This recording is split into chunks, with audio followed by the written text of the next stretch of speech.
Genç arkadaşım böyle buyurun. Sohbet edin annelerle. Soru çözüler.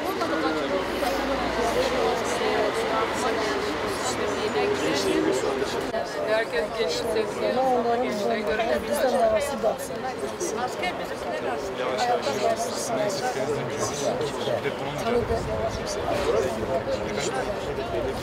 hala çalışmalarımız devam ediyor.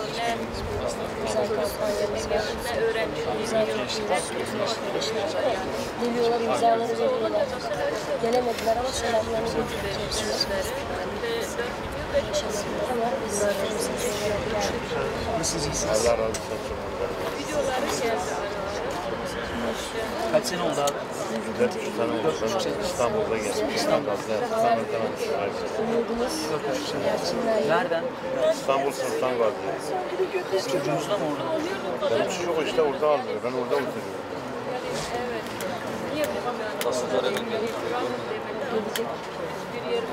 Batı'ya zaten konumlandılar.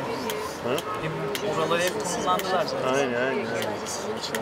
Ya bunun Allah'ın izniyle bunun sonu gelecek. Çünkü sonuna kadar böyleydi. Sonuna kadar çabalayacağız. Ben 7 sene oldu. Küçük oğlum Ceylan gitti. O 7'ye gidiyordu. 7 sene oldu. Lise sonra şimdi geçti. Daha bir kere gittim. Daha okulun kapısını açmadım. Açamıyorum. Okullara gidemiyorum. Buradan heyetimizle birlikte annelerimize destek olmak için geldik. Onların acılarını paylaşmak, onlara cesaret vermek için geldik. Ki biz de bu cesareti onlardan alıyoruz zaten. Bunun için kendilerine burada destek olmaya geldik.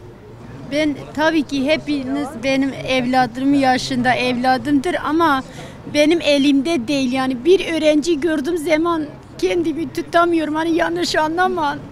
Çünkü Ceylan da bir öğrencidir. Onun da bir hayali vardır, bir hayatı vardır. Bir ömrü vardır. Hepiniz benim elimde aldı götürdüler. Onun için bir öğrenci gördüğüm zaman yani dayanamıyorum. 7 sene oldu çocuğum, bu 3 sene lise sona geçti. Bir kere okula gittim, daha gitmedim. Hiç okula gitmedim. Gidemiyorum çünkü kaldıramıyorum. O psikolojikle kaldıramıyorum. Yani işte bizi mahvettiler. Oğlum bak sizin arkadaşları, sizin gibi gençler geldi. Siz gençleri görüyor, dayanmayayım oğlum. Sen neredesin? Bir çağrı bize at, bir alevdesin. Biz bilsin ki sen sağdır, ölüdür. Kurban olayım sana oğlum. Bak baban hiçbir yeri bırakmadı, Suriye bırakmadı, Irak bırakmadı. Çare biz bu merdivende buldu. Biz bu merdivene geldik. Sonuna kadar ben buradayım. Sen alo değmesen biz buradayım. Biz buradan ayrılmıyoruz. Sen bilin ben hastayım. Boğazım ağrıyor. Sen bilin biz de sizden sonra perişan oldu. Bir gün göz yaşsız yemek yemedi. Hep göz yaşıyla yemek yiyor oğlum. Anlatsın biz de gidiyoruz. Gerçekten bunu samimi de söylüyor. Bana sana da o dünyayı anlatsın biz de gidiyoruz. Bunların hiçbirinin suçu yok. Pişman olacaklar artık işe geçiyorlar. Pamukkale Üniversitesi'nden geldik, Denizli'den. Aynı zamanda Muğla'dan arkadaşlarımız geldi. Gaziantep'ten arkadaşlarımız geldi. Aynı zamanda da Aydın'dan da arkadaşlarımız geldi. 4 ilden bir heyetle beraber annelerimizin, babalarımızın yanına geldik. Onların sesi olmaya, burada devam ettirmeye ve onlardan burada öğrendiğimiz bilgilerle beraber bunları gidip illerimizde bütün herkese anlatmak için buraya geldik. Ta memleketlerimizden, üniversitelerimizden kalktık, buralara geldik. Esas zaten biz memleketlerimizde, üniversitelerimizde zaten etkinliklerimize başlamıştık. Teröre lanet analara destek yürüyüşlerini zaten başlatmıştık.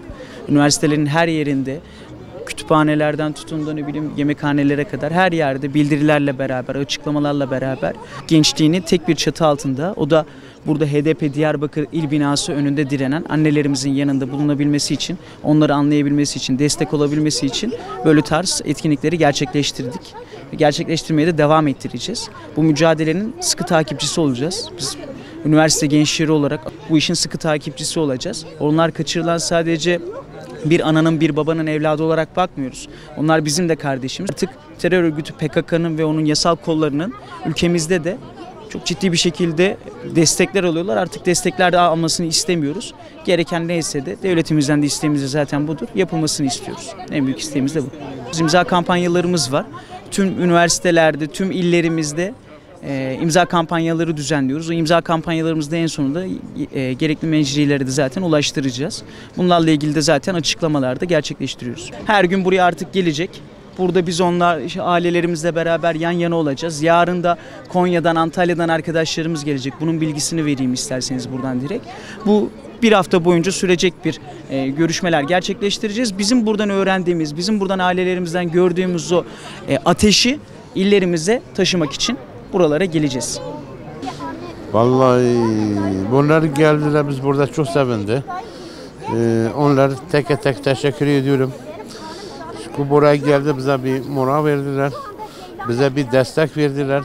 O destek bize daha fazla canlandırdılar. Zaten biz devam ediyoruz.